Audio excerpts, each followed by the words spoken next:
إن الحمد لله نحمده ونستعينه ونستغفره ونستهديه ونعوذ بالله من شرور أنفسنا ومن سيئات أعمالنا. من يهده الله فلا مضل له ومن يضلل فلا هادي له. أشهد أن لا إله إلا الله وحده لا شريك له وأشهد أن محمدا عبده ورسوله بعثه الله رحمة للعالمين. صلوات الله وسلامه عليه وعلى آله وأصحابه ومن تبعهم بإحسان إلى يوم الدين. يا أيها الذين آمنوا اتقوا الله حق تقاته ولا تموتن إلا وأنتم مسلمون. يا أيها الناس اتقوا ربكم الذي خلقكم من نفس واحدة وخلق منها زوجها وبث منهما رجالا كثيرا ونساء واتقوا الله الذي تساءلون به والأرحام إن الله كان عليكم رقيبا. فإن أصدق الحديث كتاب الله وخير الهدي هدي محمد صلى الله عليه وسلم وشر الأمور محدثاتها فإن كل محدثة بدعة وكل بدعة ضلالة وكل ضلالة في النار. Ma'asyiral muslimin, hadirin sidang Jumat yang dimuliakan oleh Allah Subhanahu wa taala. Tidak ada pesan dan wasiat yang paling pantas untuk kita sampaikan pada siang yang mulia ini di tempat yang penuh barakah ini selain mari kita sama-sama meningkatkan ketakwaan kita kepada Allah Subhanahu wa taala. Karena ketakwaan adalah bekal terbaik yang akan dibawa oleh seorang manusia ketika dia telah meninggalkan dunia ini. Karenanya Allah Subhanahu wa taala berfirman, "Wa tazawwadu fa inna khairaz zadi taqwa." Berbekallah kalian karena sebaik-baik bekal bagi manusia adalah ketakwaannya kepada Allah, yaitu bagaimana dia menjalankan perintah Allah dan menjauhi larangan-larangan Allah Subhanahu wa taala. Ketakwaan ini adalah wasiat yang juga Allah wasiatkan kepada umat-umat sebelum Nabi Muhammad sallallahu alaihi wasallam, sebelum kita, di mana Allah Subhanahu wa taala berfirman, "Wa laqad wasaynal ladzina utul kitaba min qablikum wa iyyakum an ittaqullah." Dan sungguh kami telah memerintahkan kepada umat-umat sebelum kalian, kepada umat-umat sebelum umatmu wahai Muhammad, dan kepada kalian, kepadamu dan umatmu wahai Muhammad, untuk bertakwa kepada Allah Subhanahu wa taala. Dan tidak ada janji kemenangan kecuali bagi orang-orang yang bertakwa. Allah berfirman, "Wal 'aqibatu lil muttaqin." Dan kemenangan pada akhirnya di dunia dan di akhirat itu akan diberikan bagi orang-orang yang bertakwa. Hadirin kaum muslimin sedang Jumat yang dimuliakan oleh Allah Subhanahu wa taala. Rasulullah Muhammad sallallahu alaihi wasallam diutus oleh Allah Subhanahu wa taala dengan misi untuk mengembalikan manusia kepada tauhid, menyembah Allah Subhanahu wa taala. Selain itu, Nabi juga memiliki misi yang lain, yaitu untuk menyempurnakan, memperbaiki dan kembali memperindah akhlak dan budi pekerti manusia. Rasulullah alaihi salatu wasalam bersabda dalam satu hadisnya, "Innama bu'ithtu liutammima makarimal akhlaq," wa fi riwayah salihal akhlaq. Sesungguhnya aku diutus oleh Allah Subhanahu wa taala untuk memperbaiki dan memperbaiki akhlak yang mulia, akhlak yang karimah. Kaum muslimin yang dimuliakan oleh Allah Subhanahu wa taala, karenanya pasti ada akhlak-akhlak yang buruk, akhlak-akhlak yang tercela yang kita harus hindari, yang kita harus jauhkan. Karena Nabi sallallahu alaihi wasallam diutus untuk menyempurnakan akhlak yang mulia. Karena itu beliau banyak memperingatkan umatnya daripada akhlak-akhlak yang buruk. Dalam satu perkataannya, Al-Imam Ibn Al-Qayyim Al-Jauziyah rahimahullahu taala, seorang ulama yang hidup di abad ke-8 Hijriyah, yang merupakan salah satu murid dari Syekhul Islam Ibn Taimiyah rahimahullahu taala. Beliau pernah mengatakan dalam perkataannya yang sangat indah di dalam kitabnya Al-Fawaid, beliau pernah mengatakan ucapan yang patut menjadi perenungan bagi kita semua, di mana beliau mengatakan usulul khataya kulluha thalathun, bahwasannya induk dan muara serta sumber dari semua dosa, kesalahan dan maksiat yang dilakukan oleh manusia hanya bersumber pada 3 perkara.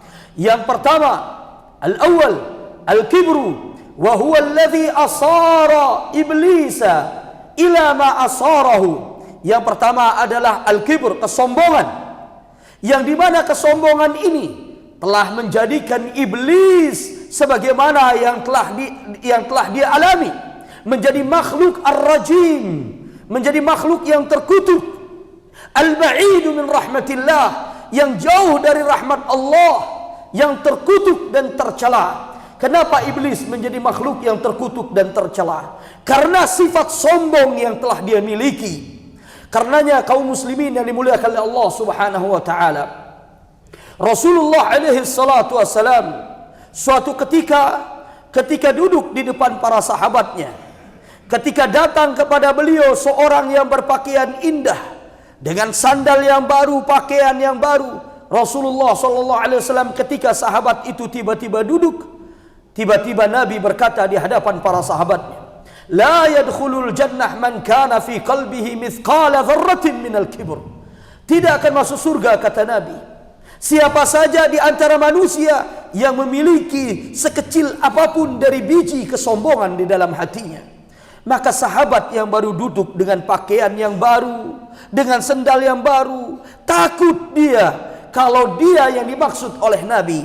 Sebagaimana sebagian mayoritas kita apabila melihat ada seorang dari saudara kita memakai kendaraan yang baru, kita katakan Anda ini sombong. Ada orang yang Masya Allah merenovasi rumahnya dengan bentuk dan juga bentuk yang bagus, bentuk yang luar biasa, kita mengatakan dia telah sombong. Mungkin ada orang yang memakai pakaian, baju, jam dan lain sebagainya, kita katakan dia telah sombong. Padahal pengertian sombong di dalam Islam berbeda dengan pengertian kita. Maka apa pengertian sombong yang harus kita jauhkan, yang penyebab hal itu menyebabkan iblis dilempar oleh Allah dari majlis mulia para malaikat, dikeluarkan dari surga, dan dia menjadi makhluk ar-rajim yang terkutuk dan jauh dari rahmat Allah. Maka Nabi kemudian ketika berkata seperti itu, sahabat ini takut sehingga dia bertanya, ya Rasulullah, innar rajula yuhibbu an yakuna thawbahu hasanan wa na'lahu hasanan. Wahai Rasulullah, bagaimana dengan seseorang yang dia suka memakai baju yang baru, memakai pakaian yang baru, memakai sendal yang baru? Apakah itu termasuk kesombongan?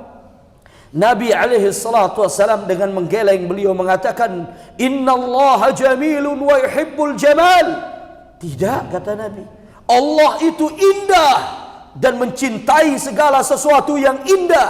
Al-kibru, kesombongan itu di dalam Islam maksudnya hanya terdiri dari 2 ciri-ciri saja. Siapapun di antara kita memiliki 2 ciri-ciri ini, dia telah berlaku sombong menurut penilaian Islam, menurut kacamata Islam. Maka Nabi mengatakan al-kibru, sombong itu batarul haq, menolak kebenaran. Maka siapapun di antara kita apabila datang kepada dia kebenaran, yaitu apa yang datang dari ayat-ayat Allah di dalam Al-Quran dan hadis-hadis Nabi di dalam sunnahnya yang sahihah, kemudian kita menolak karena syahwat kita menolak karena jabatan kita menolak karena kedudukan kita di masyarakat, kita tidak menerima kebenaran dari ayat Al-Quran dan hadis-hadis Nabi yang merupakan wahyu dari Allah Subhanahu wa ta'ala, maka orang seperti ini telah sombong dengan kesombongan yang paling besar. Karena kesombongan yang terbesar di dalam Islam adalah batarul haq, menolak kebenaran. Yang kedua, sombong di dalam Islam memiliki ciri-ciri adalah ghamtun nas, melecehkan, merendahkan dan menghina orang lain, baik dengan jabatan kita, baik dengan harta kita, baik dengan keluarga dan keturunan kita, ataupun dengan ilmu pengetahuan yang kita miliki. Maka orang ini telah sombong. Karenanya Allah Subhanahu wa ta'ala menyuruh kita di dalam surat Luqman untuk bersikap selalu rendah hati di hadapan makhluk-makhluk Allah.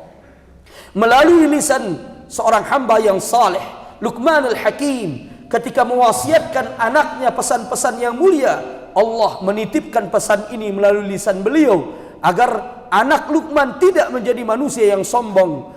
Ya bunayya wala tusa'ir khaddaka linnas wala tamshi fil ardi maraha innallaha la yuhibbu kulla mukhtalin fakhur. Di antara wasiat Luqman, wala tusa'ir khaddaka linnas, janganlah engkau kalau berjalan suka memalingkan wajahmu apabila menatap seseorang, bertemu dengan seseorang, kemudian memalingkan wajahmu karena kesombongan. Wala tamshi fil ardi maraha, janganlah engkau berjalan dengan penuh congkakan di muka bumi ini, dengan selalu mempusungkan dada, bahkan di hadapan orang tuamu, bahkan di hadapan gurumu, bahkan di hadapan orang yang lebih tua umurnya dengan dirimu. Innallaha la yuhibbu kulla mukhtalin fakhur. Allah tidak suka kepada siapapun yang bersikap congkak lagi selalu membanggakan diri, kata Allah Subhanahu wa taala. Karenanya ikhwah fillah yang dimuliakan oleh Allah Subhanahu wa taala, sombong ini adalah dosa pertama yang dilakukan oleh makhluk kepada Allah Subhanahu wa taala. Maksiat pertama yang dilakukan oleh makhluk kepada Allah adalah kesombongan. Al-Imam Ibnu Katsir mengatakan, wal kibru awwalu dzambin usiyallahu bihi, dan dosa kesombongan itu, al-kibr, adalah maksiat pertama yang telah dilakukan oleh makhluk kepada Allah Subhanahu wa taala, yaitu sombongnya iblis kepada Adam, di mana iblis merasa bahwasannya dirinya lebih baik daripada Adam dengan berkata di hadapan Allah, ana khairum minhu khalaqtani min narin wa khalaqtahu min tin. Ya Allah, bagaimana aku akan sujud kepada Adam? Aku lebih baik daripada dirinya. Aku engkau ciptakan dari api, sementara engkau menciptakan Adam dari tanah liat. Kaum muslimin yang dimuliakan Allah, dan kesombongan yang paling buruk dalam pandangan Islam, sebagaimana dikatakan oleh Al-Imam Az-Zahabi dalam kitabnya Al-Kabair, adalah man yatakabbar 'ala an-nas bi'ilmih, orang yang sombong di hadapan manusia dengan ilmunya. Mungkin manusia akan sombong dengan hartanya, dan sangat mungkin manusia akan sombong dengan jabatannya, dan sangat mungkin manusia pula sombong dengan keturunan dan juga garis keturunan dan keluarganya. Tetapi kesombongan yang paling buruk adalah apabila manusia sombong di hadapan orang lain, menganggap rendah orang lain dengan ilmu yang dia miliki, mau itu ilmu agama ataupun ilmu yang bukan agama. Lebih buruk lagi kalau dia sombong di hadapan manusia dengan ilmu agama yang dia miliki. Karenanya Al-Imam Az-Zahabi rahimahullahu taala mengatakan, wa asyarrul kibr man yatakabbar 'ala an-nas bi'ilmih, dan kesombongan yang paling buruk adalah manusia yang sombong di hadapan manusia karena ilmunya. Maka harusnya para ulama, orang-orang yang memiliki ilmu agama, mereka adalah hamba-hamba Allah yang paling tawadhu, yang paling rendah diri di hadapan manusia yang lain. Dan contoh terbesarnya adalah Rasul kita Muhammad alaihi salatu wassalam, di mana suatu hari datang kepada beliau seorang yang ingin bertemu, dan beliau kemudian gemetar karena takut bertemu dengan Nabi SAW. Beliau datang dengan membungkukkan badan, maka Nabi mengatakan, hawin alaika ya akhi, tenangkan dirimu wahai saudaraku, fa inni lastu bimalik, aku bukan raja, wa inna ma ana imru'un min imra'atin kanat ta'kulul qadid.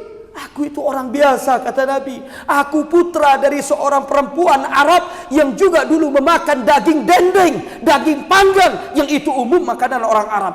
Ini tawadhu'nya Rasul kita Muhammad sallallahu alaihi wasallam.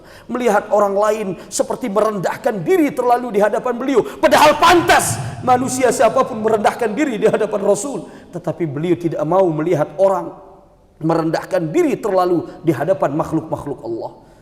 Betapa tawadhu'nya Rasul kita ketika beliau menaklukkan kota Makkah sebagai seorang penakluk.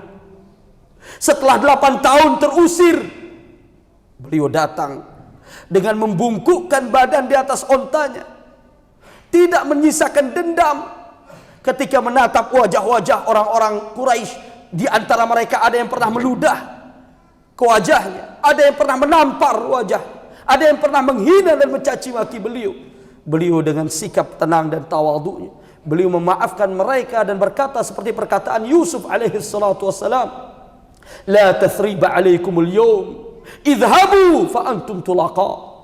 Tidak ada balasan dan kesalahan bagi kalian hari ini, wahai masyarakat Makkah, wahai orang-orang Quraisy. Pergilah kalian orang-orang yang bebas. Akhlak ini yang membuat penduduk Makkah berbondong-bondong, yadkhuluna ila dinillahi afwaja. Mereka masuk ke dalam agama Allah ini secara berbondong-bondong.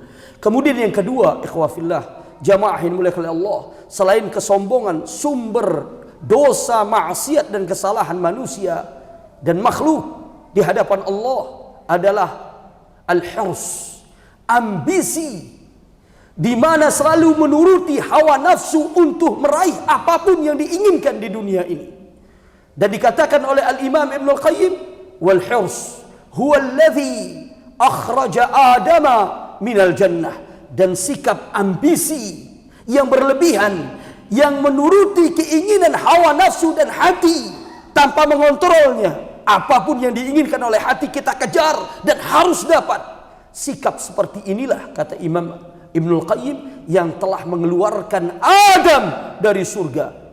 Begitu banyak kenikmatan yang Allah berikan kepada bapak moyang kita Adam alaihi salatu wassalam, Abul Bashar, dan ibunda kita Hawa alaihi salatu wassalam. Kenikmatan Allah begitu menumpuk di surga untuk mereka berdua. Hanya dilarang untuk memakan dan mendekati satu pohon larangan, yang kemudian iblis menamakannya dengan sebutan syajaratul khuldi wa thamaratul khuldi, pohon keabadian dan buah keabadian. Tetapi kemudian, mungkin ini juga sama dengan kita, bahkan anak-anak muda kita sering mengatakan apa yang dilarang akan semakin penasaran untuk kita dapatkan, untuk kita lakukan, untuk kita coba-coba mendapatkannya. Dan itu mungkin menjadi tabiat manusia. Maka kemudian Adam alaihi salatu wassalam dibujuk oleh iblis dan dikelincirkan oleh iblis, dan pada akhirnya memakan dan mendekati pohon larangan tersebut dan memakan buahnya. Maka Allah, karena hirs yang ada pada diri Adam, ambisi dan keinginan yang harus terpenuhi, ini membuat dia kemudian dikeluarkan alaihi salatu wassalam, beliau bersama istrinya, bapak moyang dan ibu moyang manusia, dikeluarkan oleh Allah dari surga yang begitu nikmat. Kaum muslimin yang dimuliakan oleh Allah Subhanahu wa taala, karenanya apabila kita rasa di dalam hati kita ini, di dalam hidup ini, jiwa kita selalu bimbang, jiwa kita selalu sedih dan gundah gulana, harta melimpah, anak-anak banyak, tapi kita rasakan jiwa kita ini kosong. Imam Ibnul Qayyim di dalam kitabnya Iddatus Sabirin menyebutkan semua kesedihan manusia, semua gundah gulana yang ada pada hati manusia akan bermuara pada dua hal. Innama tahsulul gumum wal humum wal ahzan min jihatain. Selalu kesedihan, kebimbangan itu akan datang di dalam kehidupan dunia ini dari dua hal bagi seorang manusia. Yang pertama, ar-raghabatu fid dunya wal hirsu 'alaiha. Keinginan yang terlalu ambisi terhadap dunia, dan ambisinya yang tidak pernah berhenti untuk mendapatkan dunia. Begitu tidak mendapatkan, maka dia akan sedih, dia akan gundah, dia akan gulana, dia akan bimbang, seolah-olah dunia ini berakhir. Padahal dunia ini akan kita tinggalkan. Padahal kehidupan dunia ini adalah fana, tidak abadi. Berapa tahun kita akan hidup di dunia ini, jamaah sekalian? Kita akan tinggalkan. Tetapi manusia menjadikan dunia ini seolah-olah darul qarari wal baqa, tempat tinggal abadi. Padahal tempat tinggal ini adalah sementara, adalah tempat untuk kita meraih kehidupan abadi di akhirat. Yang kedua, apabila ada gundah gulana dalam hati kita, kalau bukan penyebabnya karena terlalu ambisi mengejar dunia, penyebab kedua, kata Ibnul Qayyim, wa qillatul ibadah wa ta'ah. Karena minimnya ibadah kita, sedikitnya ketaatan kita kepada Allah. Karenanya anak katakan, ada orang yang berkecukupan, ada orang yang memiliki apapun, mengambil pil bunuh diri karena hatinya tidak tenang. Ketenangan itu ada pada ketaatan kepada Allah. Ketenangan itu apabila kita yakin kita ini hamba dan akan dikembalikan kepada Allah. Apabila kita memiliki tujuan di dalam hidup ini, setelah kehidupan dunia ini kita akan memiliki kehidupan yang lebih panjang dan abadi, yang di situ hanya dua ada tempat saja, immal jannatu wa imman nar, hanya surga ataupun neraka. Maka seorang manusia akan tenang hidup di dunia. Apabila dia berhasil mengejar sesuatu, dia akan bersyukur kepada Allah. Kalau dia tidak berhasil, jiwanya akan mengatakan, insya Allah ini yang terbaik yang Allah berikan. Maka tenang hidupnya di dunia. Maka ikhwah fillah azakumullah, siapapun, ana, antum, dan kita semua, apabila di hati kita ada gundah gulana, periksa dua hal ini. Jangan-jangan kita terlalu ambisi terhadap dunia ini. Atau jangan-jangan kita ini banyak meninggalkan ketaatan dan juga amal saleh kepada Allah, sehingga hati kita tidak pernah tenang. Kaum muslimin yang dimuliakan Allah Subhanahu wa taala, mengenai ambisi terhadap dunia ini, Nabi alaihi salatu wasallam mengabarkan kepada kita sebuah kabar yang mengerikan, di mana di akhir zaman, dan mungkin ini zamannya, Nabi pernah bersabda, iqtarabatis sa'ah, kiamat semakin mendekat, wala yazdadun nasi minallahi illa bu'da. Tetapi kiamat semakin mendekat, manusia semakin jauh dari Allah. Wa mazdadu minad dunya illa hirsa. Tapi kepada dunia semakin semangat orang untuk meraihnya. Padahal siapapun di antara kita tahu, rumah bagaikan istana yang kita miliki, puluhan mobil yang kita tinggalkan, puluhan hektar tanah yang kita miliki, jutaan bahkan mungkin triliunan tabungan yang kita miliki, itu bukan untuk kita, untuk orang-orang setelah kita. Dan bisa jadi kalau kita tidak bekalkan iman dan takwa kepada anak kita, justru itu menjadi sumber malapetaka, perselisihan, permusuhan di antara anak keturunan kita. La ilaha illallah. Lalu untuk apa kita capek mengejarnya? Maka karena itu Nabi mengatakan hakikat dari harta manusia, apa yang dia makan, apa yang dia pakai, dan apa yang dia sedekahkan. Karena itulah yang akan bermanfaat untuk dia di alam setelah alam dunia ini. Kaum muslimin yang mulia oleh Allah, yang ketiga, sumber dari semua dosa dan kesalahan setelah al-kibru, kesombongan, al-hirs, ambisi dan sikap tamak terhadap dunia ini. Yang ketiga, sumber dari semua malapetaka dari dosa manusia, kata Imam Ibn Al-Qayyim, adalah wal hasad. Yang ketiga adalah sifat hasad, iri dan dengki. Wa huwa alladhi jarra'a ahada ibnai Adam ala qatli akhi. Dan iri dan dengki menjadi sumber dan penyebab yang membuat teganya seorang anak Adam di antara dua orang anak Adam tega membunuh saudaranya.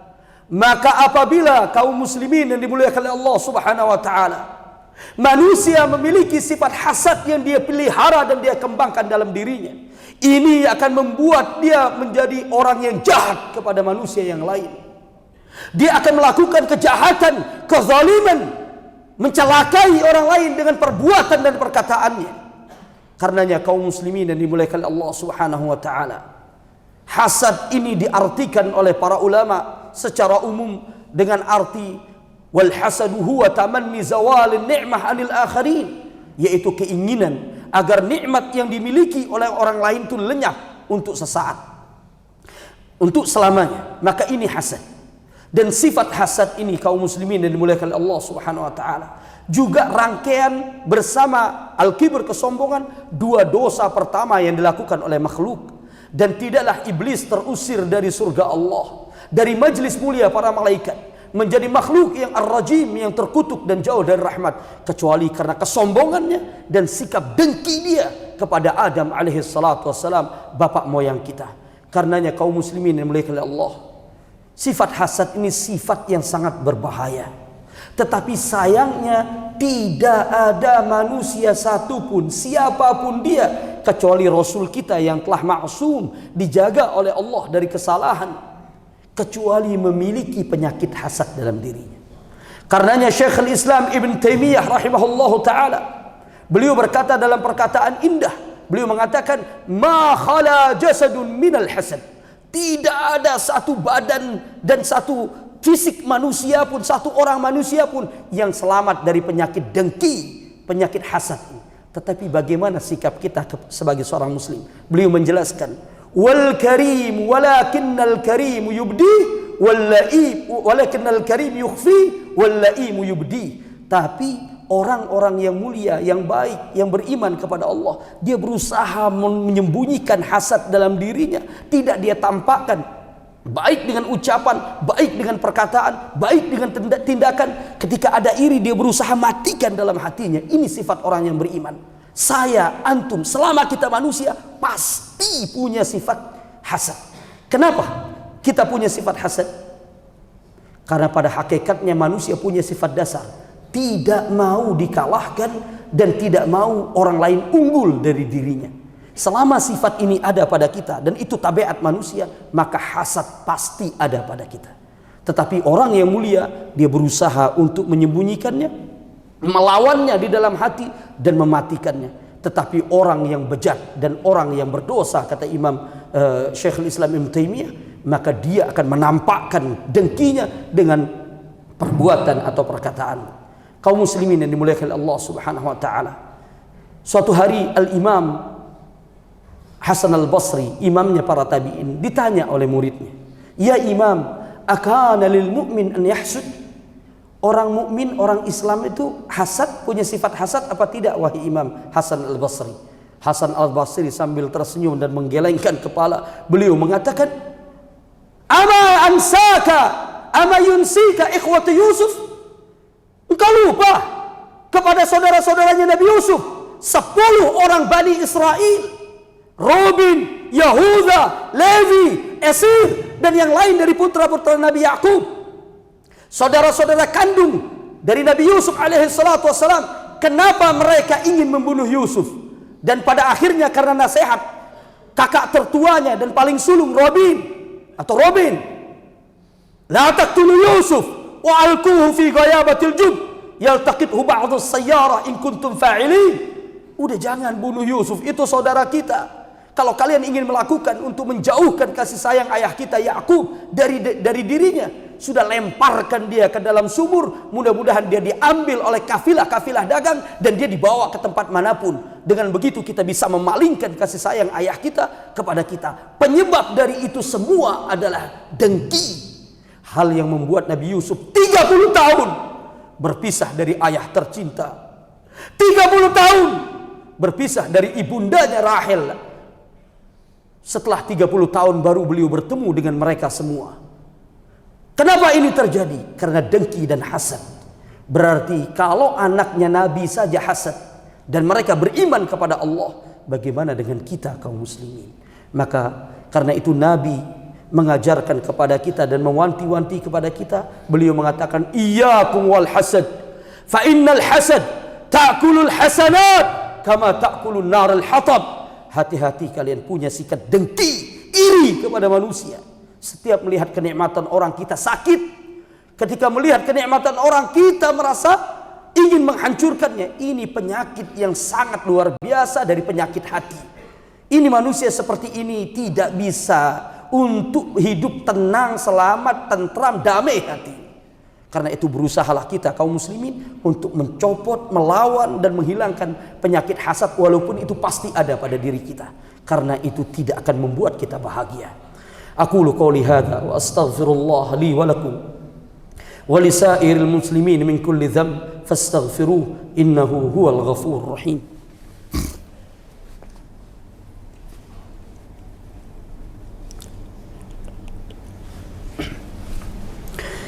Alhamdulillah